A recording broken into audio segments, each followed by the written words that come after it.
Here's why you play Arlott Roam.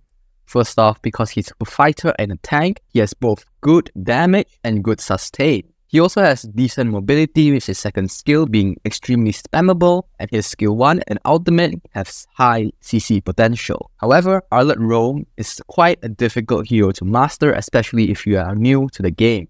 Arlott's passive skill, Demon Gaze, allows him to mark nearby enemy heroes and those affected by crowd control effects for 8 seconds. This mark can also affect nearby creeps and minions.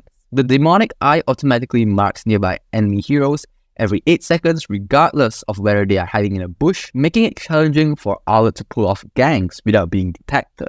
Arlott's first skill, Dauntless Strike. Arlott swings his lance forward, dealing physical damage to targets in front of him.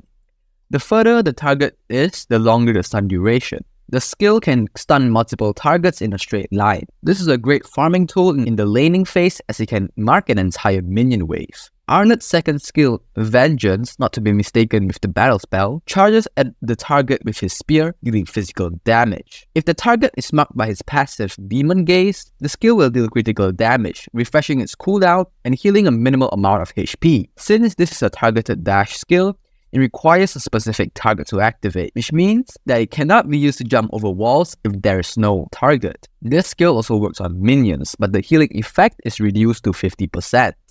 Arlott's ultimate, Final Slash, performs a wide sweeping attack, dealing physical damage and displacing affected targets to the end of the swing. This ultimate pushes all affected targets from left to right in a straight line, marking them with Demon Gaze. The skill also reveals targets hidden in a bush for 3 seconds, making it a great anti-ganking tool in the laning phase. Arlott has the ability to shove targets through walls using Final Slash. A basic combo for Arlott is to use his skill 2 into a marked target, into skill 1, and then skill 2 again. An all-out combo for Arlott is to use skill 2 on a marked target, into ult, into skill 2, into skill 1, and end it off with skill 2. Moving on to builds, I suggest building Concealed Warrior Boots, Thunder Belt, Dominance Ice, Radiant Armor, Antique Cuirass, and Immortality.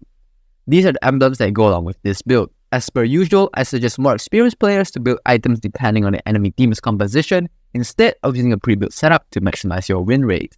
As for battle spells, I highly recommend Petrify as it can allow you to spend your second skill more often and proc your passive. Upgrade skill 2 at level 1 and prioritize upgrading skill 2 with skill 1 as backup. Upgrade the ultimate whenever it is available. Now on to tips and tricks. Arlott can be played as a fighter, but this guide will feature Arlott in the roam position. As a tank, he can cast the ult to turn the tides in the battlefield quite easily. Arlott is able to dish out consistent DPS while also soaking up damage and providing CC to assist the team.